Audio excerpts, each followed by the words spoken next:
जीवन का मुकुट कैसे पाए, है ना। यहाँ पर लिखा है कि वह खरा निकलकर जीवन का मुकुट पाएगा, है ना। कौन? जो परीक्षा में स्थिर रहता है। तो मेरा विषय है कि जीवन का मुकुट कैसे पाए। हर एक जन मुकुट पाना चाहता है, हर एक जन इनाम पाना चाहता है ना। मैं इसको गौरव मुझे बता रहा था, कोई लोग बताते हैं कि उनका बेटे को 98% आया, फिर उनके बेटे के बेटे को कितना 99% आया, और ये सब चीज़ें तो हमारी बातचीत हो रही थी। तो फिर मैं उसको कुछ पौलुस के बारे में बता रहा था कि पौलुस अपने जीवन को तीमुथियुस को बता रहा है कि जेल में है, अंतिम समय में है, उसको अब किसी भी समय उसको मार दिया जाएगा। तो वो जेल में है और वो लिख के उसको बता रहा है तीमुथियुस को कि मैंने अच्छी कुश्ती लड़ी है, और जो जिसलिए मुझे परमेश्वर ने बुलाया था वो सारी चीज़ें मैंने कर दिया। तो मैं उसको वही बता रहा था कि दुनिया में मुकुट पाया, बहुत सारा मुकुट जो है वो पाते हैं लोग। मतलब जैसे आपको बड़ा घर हो जाएगा, आपको बड़ा नाम हो जाएगा, आपको लोग जानेंगे, आप हीरो बन जाएंगे, आपको बहुत सारे फेम मिल जाएंगे, बहुत कुछ आपको मिल जाएगा, ये दुनिया का है। लेकिन ये सारी चीज़ें चली जाती है, ये सारी चीज़ें क्षण भर में, मतलब आप एकदम टॉप पे रहेंगे और कभी एक समय में एकदम ये हो जाएंगे, है ना। मैंने बहुत सारे हट्टे कट्टे लोगों को देखा है, बहुत तंदुरुस्त, अपनी जवानी के दिनों में एकदम कूदते काटते थे, और फिर उसके बाद में धीरे से उनका शरीर क्या हो गया, डल हो गया। तो कहने का मतलब है कि एक ऐसा मुकुट या एक ऐसी बातें जिसको पाने के लिए हर एक जन प्रयास करता है। तो वो पौलुस का मैं उसको यही बता रहा था कि दौड़ में सब दौड़ते हैं पर इनाम कौन? एक ही पाता है। और वो लोग भी जब परिश्रम करते तो किस बात के लिए परिश्रम करते? ऐसे मुकुट के लिए, या ऐसे इनाम के लिए, या ऐसी चीज के लिए जो मुरझाने का है। लेकिन मैं और आप जब हम परिश्रम करते हैं, मैं और आप जब हम कुछ चीजों के लिए मेहनत करते हैं प्रभु में, तो हमारी जो मेहनत है वो प्रभु में बिल्कुल भी क्या होती है? मुरझाती नहीं। हम जो मुकुट पाने की बात करें, हम जिस मुकुट की बात करें वो है यीशु में उद्धार पाना, या यीशु में महिमा पाना। और ये जो मुकुट है आपके और मेरे माथे पे लगा हुआ है, और ये मुकुट कभी भी मुरझाएगा नहीं। सारे जो क्राउन है, मैं बीच में पढ़ रहा था, आपको मालूम है जो इंग्लैंड की महारानी गुजर गई, तो जब भी आप उसका फोटो, अभी भी आप गूगल में सर्च कीजिए महारानी, हाँ, एलिजाबेथ, क्वीन एलिजाबेथ, तो आप जब सर्च करेंगे ना तो उसके आएगा फोटो, जहां पर ये आएगा, क्या आएगा? क्राउन। मैं पढ़ रहा था, हमारे किसी ने भेजा मैसेज, तो उसमें लिखा है कि जब वो गुजर गई तो उनको कॉफिन बॉक्स में रखा, और वहां से उनका जो मुकुट है वो एक साइड में कर दिया गया, और उसके बाद में उनको ये कर दिया गया। तो ये जो मुकुट था वो यहीं उन्हें मिला, और यहीं पर ये हो गया। लेकिन अगर मैं और आप जब प्रभु में हम मेहनत करते हैं, जब हम प्रभु के पीछे चलते हैं, तो हम वो मुकुट पाते हैं जो कभी मुरझाने का नहीं। तो यहाँ पर ये याकूब विश्वासियों को, आपको और मुझे यही कह रहा है कि धन्य है वह जो परीक्षा में स्थिर रहता है, क्योंकि वह खरा निकलकर जीवन का मुकुट पाएगा, है ना। कोई भी इस संसार में ऐसा नहीं सोचता है कि, बोल सकते ना, कि वो दुखी रहे, निराश रहे, उसकी जिंदगी तकलीफों में रहे। कोई ऐसा सोचता है? बोला मैं ना, हाँ कुछ लोग, हाँ, जो शराब पीते, किसी को बोलना मत, तो वो सोचते हैं कि मैं जब पहले नशा करता था ना, तो मैं सोचता था टेंशन होना चाहिए, मुझे मज़ा आता है, टेंशन होएगा तो मतलब एक बहाना मिलता है कि अरे हाँ यार ये टेंशन है ना, कि ये टेंशन है इसके कारण। तो हम सोचते हैं कि जो है नशे में, वो लोग सोचते हैं कि कोई ना कोई टेंशन हो, उससे क्या होगा, मैं अपनी इच्छाओं को क्या करूँगा, पूरा करूंगा, मैं अपनी इच्छाओं को, अभिलाषाओं को क्या करूंगा। यहाँ आके वो ही कह रहा है कि वो हर एक जन अपनी अभिलाषाओं, आंखों से वो क्या करता है, वे करता है, और अपनी अभिलाषाओं को पूरी करने की कोशिश करता है। तो यहाँ पर याकूब आपको और मुझे यही सिखा रहा है कि धन्य है वह व्यक्ति जो परीक्षा में क्या होता है, खरा निकलता है, परीक्षा में स्थिर रहता है। कोई भी व्यक्ति हमेशा मजबूत बना रहना चाहता है। कोई भी ऐसा सोचता है कि मैं कमजोर हो जाऊं, गिर जाऊं, लाचार हो, हम नहीं सोचते। हम सोचते हम हमेशा मजबूत है। आज भी हम में से कई लोग जो 100 साल 80 साल के हो जाते हैं, वो सोचते हैं मैं पहले जैसा जवान बन जाऊं, मैं पहले जैसी ताकत मेरे अंदर आ जाए, मैं पहले जैसा दौड़ने भागने वाला। हर एक जन जो बढ़ती उम्र का शिकार हो रहे हैं, हम सोचते नहीं, अरे पहले देखो मैं कहाँ जाता था, यहाँ ट्रैवल करता था। हर एक जन अपने बारे में सोचता है कि हम पहले जैसे मजबूत हैं। यहाँ पर याकूब भी कहता है कि विश्वास में और परीक्षाओं में क्या करो, स्थिर रहो। हर एक जन जो मनुष्य परीक्षा में स्थिर रहता है। अब ये परीक्षाएं आपको बहुत सारी हो सकती है। कोई लोग बोलते हैं मेरी जो परीक्षा है वो कहाँ से आ रही है। यहाँ पर आगे क्या लिखा है कि जब किसी की परीक्षा हो तो वह यह न कहे कि मेरी परीक्षा परमेश्वर कर रहा है। परमेश्वर किसी की परीक्षा करते हैं? नहीं। याकूब साफ साफ कह रहा है कि नहीं, परमेश्वर किसी की परीक्षा नहीं करता है। अगर आपको याद आ रहा है कि अय्यूब, तो अय्यूब के जीवन में जो परीक्षा आई वो शैतान लेके आया। परमेश्वर किसी की परीक्षा नहीं करते हैं। शैतान परमेश्वर के पास में गया और वहां से बोलता है क्या मैं इसको करूं। टेस्ट और जो बोल सकते हैं ना टेम्पटेशन, ये इंग्लिश के दो वर्ड है। जहां पर टेस्ट में आप जो है किसी की परीक्षा हो रही है, लेकिन टेम्पटेशन जो है वो एक तरीके का बोल सकते हैं ना लत है, जहां पर आप किसी को देख के मोहित या आकर्षित। टेम्पटेशन मतलब मोहित होना या आकर्षित होना। ये दोनों चीज में फर्क है। टेस्ट जो है वो आपको परमेश्वर द्वारा होता है और टेम्पटेशन जो है वो कौन लेके आता है? शैतान लेके आता है आपके और मेरे जीवन में। तो अय्यूब के पास में भी अगर आती है तो वो शैतान उसके पास में लेके आता है। फिर मैं कुछ और पढ़ रहा था कहीं अलग अलग जगहों पे, तो कुछ जगहों पे ऐसा है कि परमेश्वर, एक राजा है जो जिसका नाम आहाब है, और ये आहाब ने परमेश्वर के साथ में चलना ही छोड़ दिया था। तो परमेश्वर अपने दूतों के साथ में और अनेक लोगों के साथ में बात कर रहे हैं कि कौन जाके आहाब को समझाएगा, कौन उसको ये करेगा। तब परमेश्वर की तरफ से एक दुष्ट आत्मा उसको जाके क्या करती है, ये करती, उसको हमेशा उसके मन को कठोर करके रखती है, उसके मन को वो करती है। लेकिन यहाँ पर भी परमेश्वर उसकी क्या कर रहा है? परीक्षा नहीं कर रहे हैं। यहाँ पर भी परमेश्वर उसकी परीक्षा है। तो किसी भी प्रकार की परीक्षा, कई बार हम लोग बहुत जल्दी वो करते हैं कि मेरी परीक्षा परमेश्वर की ओर से हो रही है, मेरी परीक्षा मेरी बीवी की ओर से हो रही है, मेरी परीक्षा मेरे पति की ओर से हो रही है, मेरी परीक्षा मेरे घर में मेरे बच्चों की ओर से हो रही है, और हम इस तरीके का क्या करते हैं? एक दूसरे के ऊपर दोष लगाते हैं। लेकिन यहाँ पर ये जो याकूब है वो साफ रीति से कह रहा है कि जब किसी की परीक्षा हो तो वह यह ना कहे कि मेरी परीक्षा परमेश्वर की ओर से होती है, क्योंकि ना तो बुरी बातों से परमेश्वर की परीक्षा हो सकती है और ना वह किसी की परीक्षा आप करता है। परंतु अब कैसे परीक्षा होती है या कैसे आप और मैं पाप में गिरते हैं? तो आंखों की अभिलाषा से खींचकर। यहाँ पर ऐसे ही लिखा है, क्या लिखा है? परंतु प्रत्येक व्यक्ति अपनी ही अभिलाषा से खींचकर, है ना। तो जो चोरी है वो कैसे होगी? सोच लीजिए किसी के घर में चोरी हो गई तो कैसे होगी? चोरी कैसे होगी? अरे बहुत कठिन सवाल नहीं है। अमिताभ बच्चन का केबीसी वाला आप इतना सोच रहे हैं, बताइए क्या कैसे होगी? देख के, है ना। चोर कैसे वो करेगा? हाँ, है ना। कई बार आप देखते हैं तो लोग चोरी कैसे कर रहे हैं। मैं ऐसा कुछ वीडियो देख रहे हैं तो उसमें ऐसा है कि एक अंकल जा रहे हैं, उनके गले में बहुत मोटा चेन है, ठीक है। तो वो जा रहे हैं, कोई चेन मत पहनना। तो दो लड़कों ने देख लिया, ठीक है, दो लड़कों ने देख लिया। तो उसमें से क्या होता है, एक जो लड़का ऐसा चल के जा रहा है तो वो अंकल को पैर से ऐसा ये करता है जानबूझ के। तो अंकल थोड़े डगमगा जाते हैं। तो फिर उसके बाद में उनके साथ में क्या करने लगता है? आर्ग्यूमेंट करने लगता है। बोला जो भी उसमें सुनाई नहीं दे रहा, सीसीटीवी में है, वो उनके साथ में ये करे।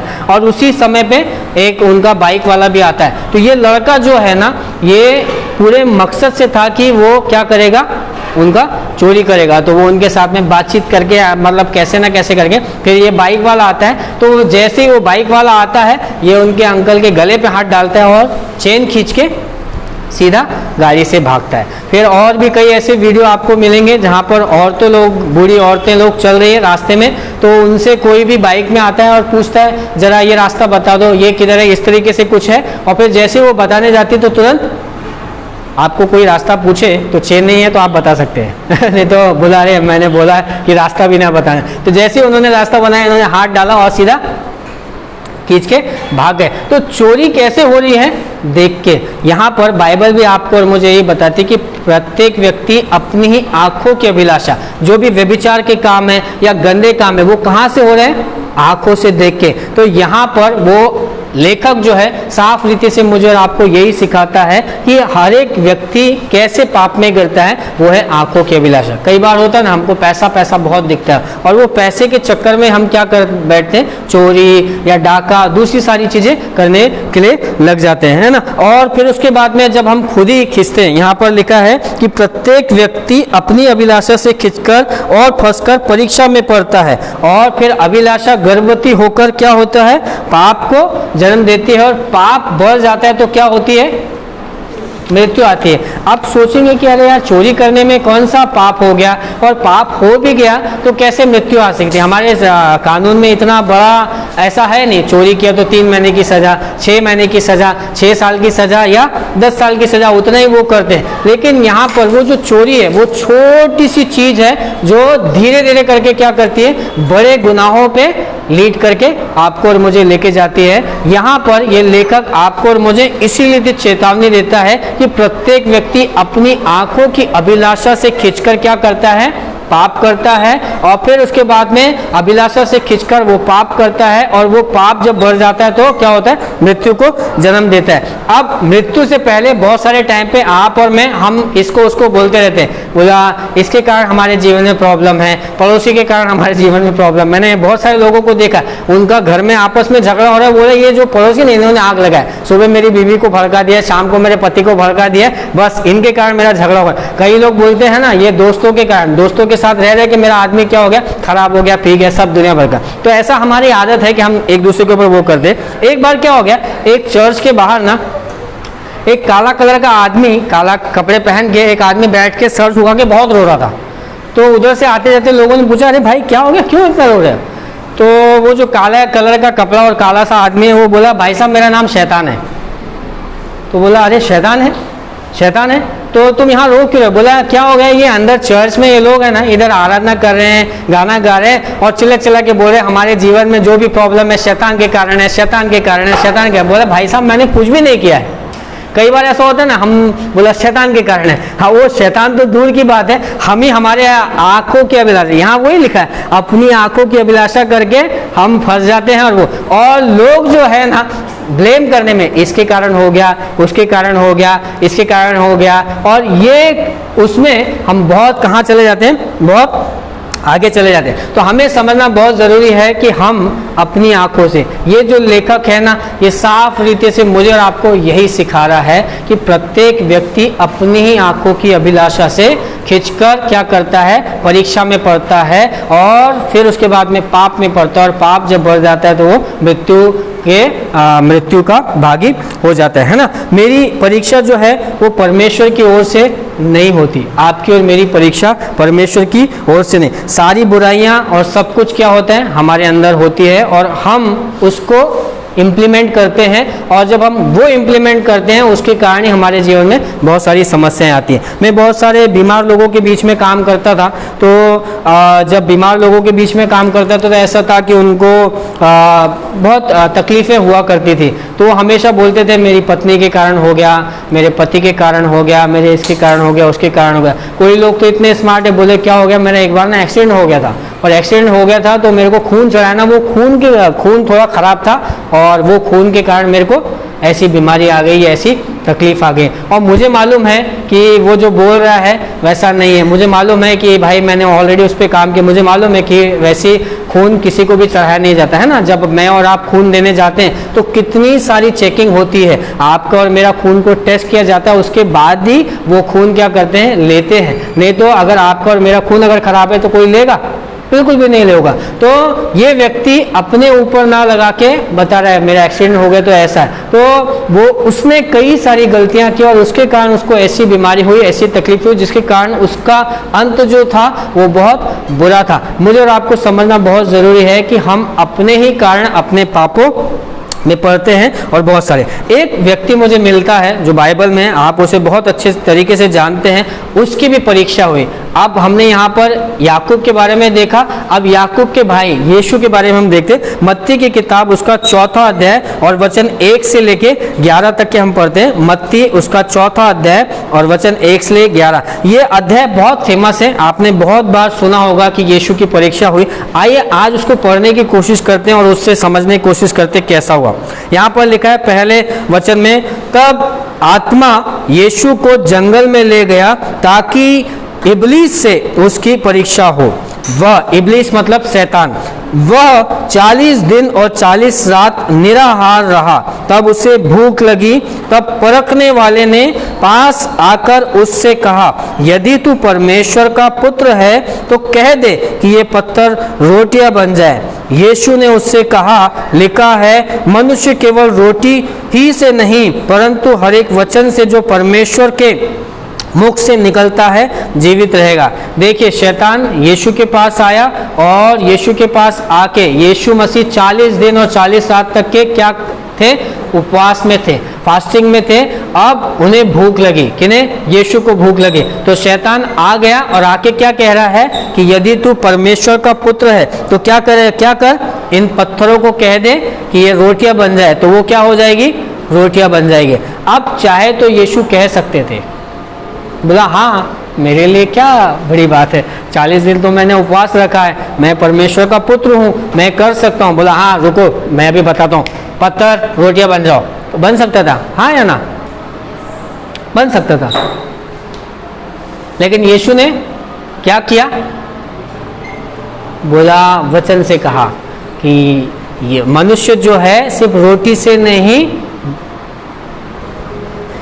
हाँ, जब आपके जीवन में परीक्षा आए, बहुत मुश्किल हो, काम ना मिले, काम ना चले, काम ना रहे, बहुत तकलीफों से आप गुजरे, कोई बीमार हो रहा है, कोई ना बोल सकते, तरह तरह की परेशानी आपके जीवन में आए, उस समय में भी पाप करने के लिए मत सोचना कि मैं चोरी कर लूँ, थोड़ा सा पैसा छुपा लूँ, थोड़ा सा पैसा ये कर लूँ, थोड़ा सा ये कर लूँ, थोड़ा सा झूठ बोल दूँ, एक गलत वाउचर पे साइन कर दूँ, एक गलत चीज़ों पे मैं कर दूँ, थोड़ा सा भी वो मत करना। क्यों? क्योंकि यीशु ने बहुत बड़ा उदाहरण दिया। 40 दिनों तक के वो भूखे प्यासे रहे और जब इन्हें भूख लगी तो उनके लिए बहुत आसान था कि बोला अभी पत्थर को मैं क्या कर दूंगा? रोटी बना दूंगा, है ना। मेरे और आपके जीवन में ऐसी परिस्थितियां आएंगी जहां पर आप और मैं ऐसे मुकाम में खड़े होंगे जहां पर आपका एक झूठ बहुत सारे आपको पैसे दे सकता है, या आपका एक झूठ आप किसी की जिंदगियों को वे कर सकता है। आपको और मुझे चुनाव करना है कि नहीं प्रभु, कितना भी कुछ हो जाए, बड़ी से बड़ी तकलीफें आ जाए, मैं झूठ नहीं बोलूंगा। आपके एक झूठ से बहुत कुछ हो सकता है, लेकिन आपको ध्यान रखना है कि ये आपकी परीक्षा हो रही। यीशु की भी परीक्षा हुई, लेकिन यीशु परीक्षा में क्या हो गए? खरे और स्थिर रहे। उन्होंने कहा कि हर एक मनुष्य केवल रोटी से नहीं परंतु किससे जीवित रहता है? आप और मैं परमेश्वर के वचन से जिंदा रहेंगे। आपका 100 रुपए का झूठ या 1000 रुपए का झूठ वो एक पल में चला जाएगा। लाखों रुपए एक झटके में लगते हैं। जब कोई बीमार हो जाता है ना, आपको पता है पानी की तरह पैसा लगाया जाता है। 7 लाख, 10 लाख, 20 लाख, 25 लाख, 50 लाख। मैं कल कुछ लोगों की गवाही सुन रहा था एक मिनिस्ट्री में, तो उन्होंने लिखा है कि 3.5 लाख रुपए उन्होंने बाबाओं को, एक औरत थी, रमन हंस का मिनिस्ट्री को 5 साल हुआ, तो मैं ऐसे यूट्यूब पे आया तो मैं सोचा चलो सुन लेता हूँ। गाने अच्छे चल रहे थे, गाना चलते चलते उनका भाई है छोटा, उसका नाम सैमी हंस है, बहुत अच्छा गाना गाता है। तो उसका गाना गाते गाते बीच में वो लोग गवाही देते, तो एक औरत राजस्थान के हस्बैंड वाइफ, उस औरत के ऊपर जादू टोना किसी ने किया था। तो वो औरत जहां भी जाती थी उसके कपड़ों में आग लगते रहती थी, बार बार उसके कपड़ों में क्या होती थी? आग लगती थी, और आग लगती थी तो वो बेसुध हो जाती थी। तो उसका पति ना उसका काम पे ध्यान दे पाता था, ना ही कुछ उस पर ध्यान दे पाता था। दुनिया भर की जगह पे वो लोग गए, यहाँ पर इलाज कराया, वहां पर इलाज कराया, सारी चीजों पर इलाज कराया, और करीब 3.5 लाख रुपए उन्होंने क्या किया? खर्च कर दिया। लेकिन कहीं से तो उनको मालूम पड़ा कि यहाँ प्रार्थना होती, प्रार्थना के द्वारा चंगाइयां होती, तो उन्होंने कॉल किया और प्रार्थना के द्वारा वो क्या हो गए? चंगे हो गए। तो कहने का मतलब है कि जब आपके जीवन में मुसीबतें आए तो आप बहुत सारे पैसे आपको क्या करना पड़ता है? लगाना पड़ता है। तो थोड़े से पैसे, थोड़ी सी चीजें, थोड़ी सी बातों के लिए, थोड़े से अधिकार के लिए, थोड़ी सी जमीन के लिए, थोड़ी सी जायदाद के लिए, थोड़े से सुख के लिए, थोड़ी सी खुशी के लिए, थोड़ी सी रोटी के लिए अपने जीवन को झूठ में मत लेके आना, अपने जीवन को परीक्षा में मत लेके आना। यीशु ने क्या किया? बोला मनुष्य केवल रोटी से नहीं परंतु परमेश्वर के वचन से। परमेश्वर का वचन आपको और मुझे जीवन देगा। कोई अगर बीमार होगा, कोई अगर तकलीफ में होगा, कोई मुसीबत में होगा, कोई बेरोजगार होगा, तो वो कहेगा कि परमेश्वर के वचन से मैं क्या करूंगा, जीवित रहूंगा। परमेश्वर के वचन से मैं चंगा हो जाऊंगा। परमेश्वर के वचन से मेरा जीवन क्या होगा, बदल जाएगा। परमेश्वर के वचन से मेरे जीवन में आशीष आएगी। ये थोड़ी से समय की चोरी या थोड़े से समय का लालच मुझे नहीं कामयाब कर सकता। मुझे कामयाब कौन करेगा, परमेश्वर का वचन करेगा। फिर उसके बाद में दूसरी चीज, तब इब्लीस उसे पवित्र नगर में ले गया और मंदिर के कंगूरे पर खड़ा किया और उससे कहा, यदि तू परमेश्वर का पुत्र है तो अपने आप को नीचे गिरा दे, क्योंकि लिखा है वह तेरे विषय में अपने स्वर्गदूतों को आज्ञा देगा और वे तुझे हाथों हाथ उठा लेंगे, कहीं ऐसा ना हो कि तेरे पांव में पत्थर से ठेस लगे। यीशु ने उससे कहा है, यह भी लिखा है कि तू प्रभु अपने परमेश्वर की परीक्षा ना करे। जब यीशु ने उसे वचन से जवाब दिया तो शैतान वापस वचन से उसे कह रहा है कि लिखा है कि तू अपने आप को गिरा दे और उसके स्वर्गदूत तेरी रक्षा करेंगे, तेरे पांव को ठेसने लगेंगे। कई बार मैं और आपकी और मेरी परीक्षा वचनों से होती है ना। हम बहुत सारे वचनों को सुनते हैं, आपकी और मेरी परीक्षा वचनों से होती है। कहीं पर कुछ बातों को लेके आपका और मेरा दिमाग वचनों के ऊपर चलता है। जब हम वचन को देखते हैं तो आप और मैं सोचते हैं, अरे यार यहाँ पर ऐसा लिखा है, यहाँ पर ऐसा लिखा है। कई लोग हैं ना आपको और मुझे भरमाते भी हैं, है ना। अभी मैं किसी से बात कर रहा था तो वो बोल रहे थे कि इस तरीके के वचन वालों ने एक एरिया पे कब्जा कर लिया जहाँ पर हम जाया करते थे, अब वहाँ पर हम नहीं जा पा रहे क्योंकि दूसरे लोग आ रहे हैं जिन्होंने भरमाया है। वो बोल रहे हैं कि यीशु है, लेकिन यीशु को परमेश्वर का पुत्र नहीं मानते। उन्होंने भरमा दिया, उन्होंने लोगों को क्या कर दिया, ब्रेन वॉश कर दिया। जो लोग प्रार्थना में आते थे, कलीसिया में आते थे, अब वो नहीं आते, अब वो कहीं और जा रहे हैं और कुछ और में लग गए। तो वचन से कुछ लोग इस तरीके से वो करते हैं ना। जब हम पुराने नियम में देखते हैं तो वो लोग कहते हैं कि यशाया में लिखा है कि मेरा दास आएगा और दुख उठाएगा और मेरे दास है ना उसको तकलीफें होंगी, कोड़े लगेंगे। तो बहुत सारे लोग ऐसा बोलते हैं कि अरे वो जो यीशु है वो परमेश्वर का पुत्र नहीं है। क्यों? क्योंकि वचन में लिखा है कि मेरा दास है। तो दास है तो पुत्र कैसे बोला जाएगा?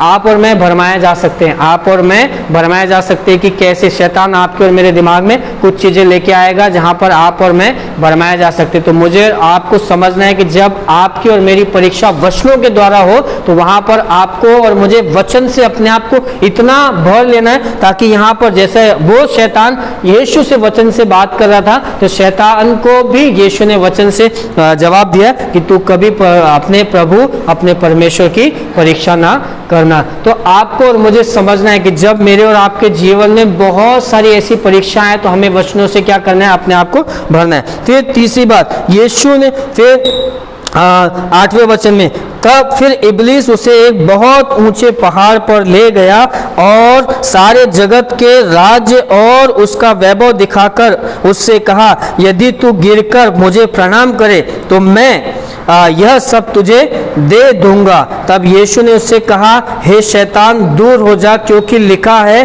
तू प्रभु अपने परमेश्वर को प्रणाम कर और केवल उसी की उपासना कर। तब शैतान उसके पास से चला गया और देखो स्वर्गदूत आके उसकी सेवा करने लगे।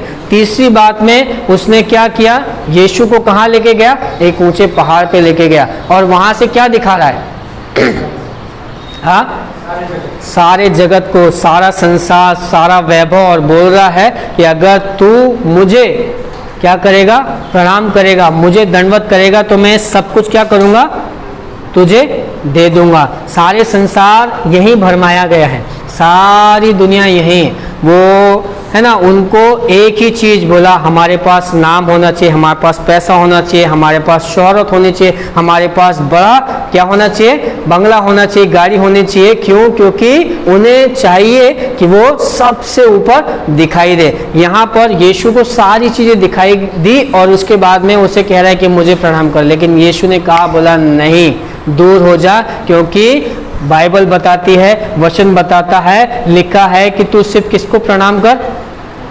क्या आप परमेश्वर को प्रणाम करते हैं दिल से?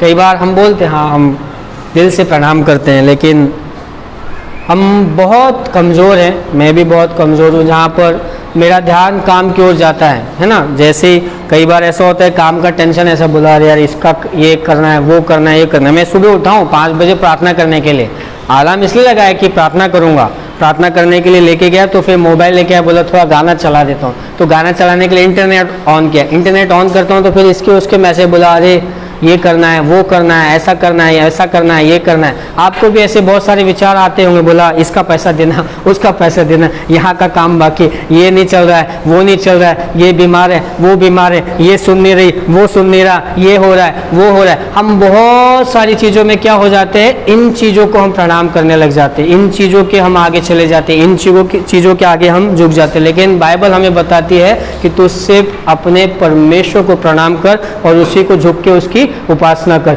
जब मैं और आप हम उसको प्रणाम करते हैं, उसके सामने झुकते, तो आगे लिखा है कि शैतान उसके पास से चला गया। और क्या लिखा है, तब शैतान उसके पास से चला गया और देखो स्वर्गदूत आकर उसकी सेवा करने लगे। मैं और आप जब परीक्षाओं में, मैं और आप जब हम तकलीफों में, मुसीबतों में, बीमारियों में, कमजोरी में, लाचारियों में, गरीबी में, फकीरी में और जिस हालात में हैं उसमें जब हम स्थिर रहते हैं, बने रहते हैं और परमेश्वर की महिमा करते हैं, तो शैतान आपके और मेरे जीवन से क्या होता है, चला जाता है। और कौन आता है, स्वर्गदूत आके उसकी सेवा टहल करने लगे। आज अगर आपको ऐसा लगता है कि आपके जीवन से शैतान नहीं जा रहा है, आपको क्या करना है,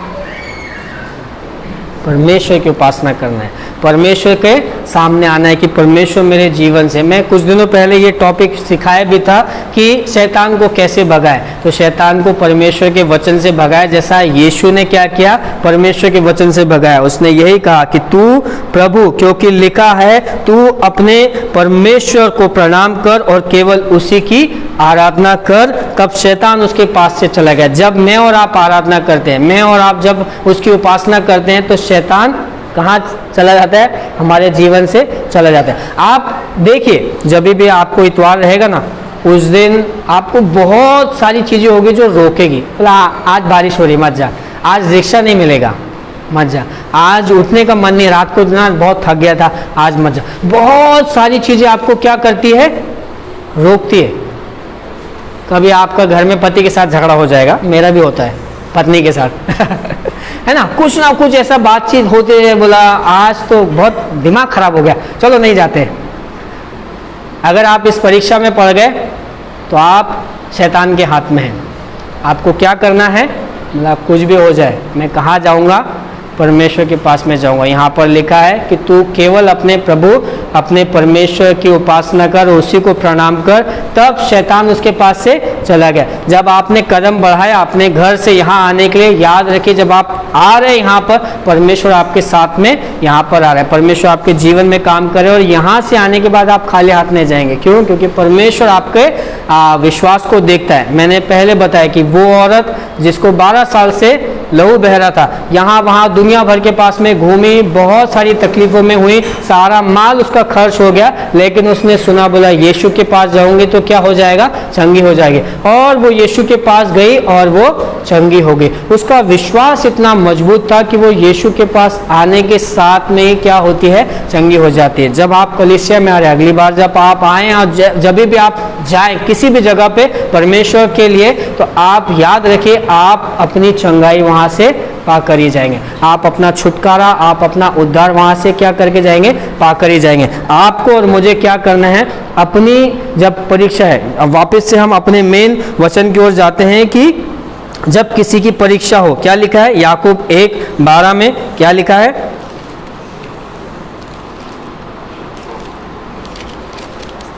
धन्य है वह मनुष्य जो परीक्षा में स्थिर रहता है, क्योंकि वह खरा निकलकर जीवन का मुकुट पाएगा, जिसकी प्रतिज्ञा प्रभु ने अपने प्रेम करने वालों को दी है। आपको और मुझे परीक्षा में स्थिर रहना है। यीशु के जीवन से हमने उदाहरण देखा कि यीशु मसीह कैसे बहुत सारे समय पे वो पत्थरों को कह सकते थे कि पत्थर क्या बन जाए, रोटी बन जाए, लेकिन उन्होंने वैसा नहीं किया। वो कह सकते, बोला हाँ ठीक है, नमस्ते शैतान जी, आपको मैं कर देता हूँ, अब मुझे पूरा वैभव दे दो, कर सकते थे, लेकिन उन्होंने नहीं किया। क्यों? क्योंकि उनका एक ही विश्वास था कि नहीं, प्रभु और परमेश्वर की क्या कर, उपासना कर, क्योंकि उसने ही सब कुछ बनाया। मैं और आप, हमें अगर परीक्षा हमारे जीवन में आ रही है तो हमें याद रखना है, यीशु की भी परीक्षा हुई और यीशु खरे निकले, स्थिर साबित हुए। मुझे और आपको भी क्या करना है, अपने आप को खरा साबित करना है। आइए हम खड़े हो जाएंगे, हम ये गीत वापस से गाएंगे। ये गीत आपके जीवन का हिस्सा हो जाए। और हम जानते हैं हम सब कमज़ोर हैं, हम सब, हमारे जीवन में बहुत सारी तकलीफ़ें आती है, बीमारियां आती है, मुसीबतें आती हैं, परीक्षाएं आती है, लेकिन परमेश्वर के सामर्थ्य से हम क्या कर सकते हैं, उन तकलीफ़ों से, उन मुसीबतों से हम बाहर निकल सकते हैं। जीसस, आइए हम अपनी आंखों को बंद करेंगे।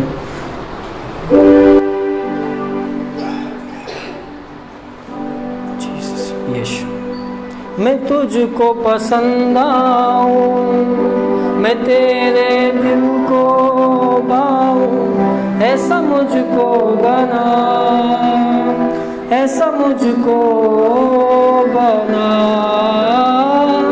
मैं तुझको पसंद आऊं, मैं तेरे दिल को भाऊं, ऐसा मुझको बना, ऐसा मुझको बना।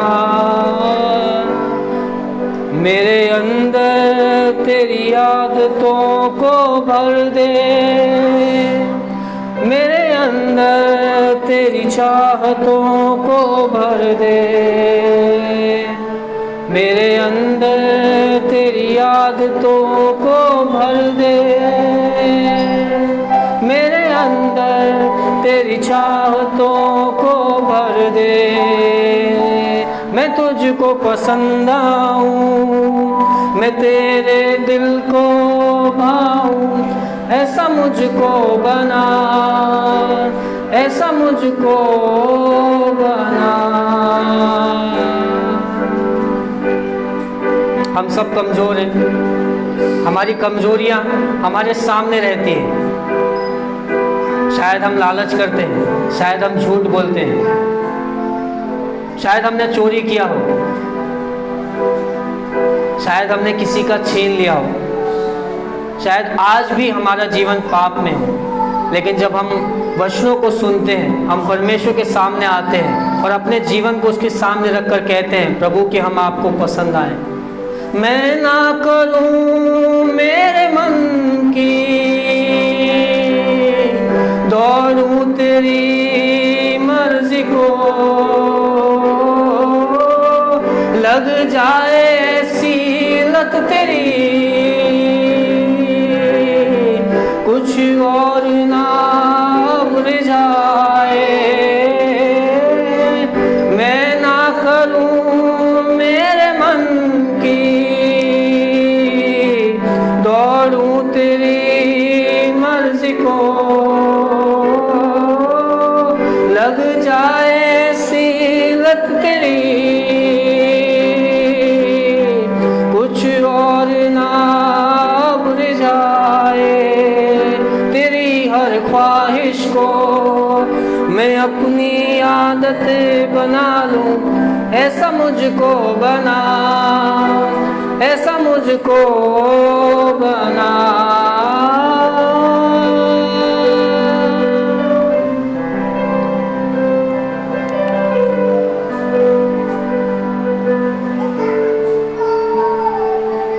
मेरे अंदर तेरी चाहतों को भर दे, मेरे अंदर तेरी आदतों को भर दे, मेरे अंदर तेरी चाहतों को भर दे, मेरे अंदर तेरी आदतों को भर दे। मैं तुझको पसंद आऊं, मैं तेरे दिल को पाऊं, ऐसा मुझको बना, ऐसा मुझको बना। पूरी दुनिया को आप पसंद आए और अगर यीशु को पसंद नहीं आए तो क्या फ़ायदा। पूरी दुनिया में आपकी वाह वही बोला, वाह क्या बात है, क्या आदमी है, क्या है, सारी दुनिया आपको बोले और परमेश्वर कहे कि नहीं तू मेरे किस काम का नहीं, तो क्या फायदा। अपने जीवन को परमेश्वर के सामने रखें, परमेश्वर आपकी तारीफ करे, परमेश्वर आपकी गवाही दे। परमेश्वर ने गवाही दिया अय्यूब की कि मेरे दास के जैसा कोई नहीं। मैं ना करूं मेरे मन की, आइए दिल से उसे कहें, दौड़ूं तेरी मर्जी को, लग जाए ऐसी लत तेरी, कुछ और ना बुझाए। मैं ना करूं मेरे मन की, दौड़ूं तेरी मर्जी को, लग जाए ऐसी लत तेरी, कुछ और ना अब रिझाए। तेरी हर ख्वाहिश को मैं अपनी आदत बना लूं, ऐसा मुझको बना, ऐसा मुझको बना। यीशुवे ऐसा तू भर दे, ऐसा तू भर दे, ऐसा तू भर दे मुझे।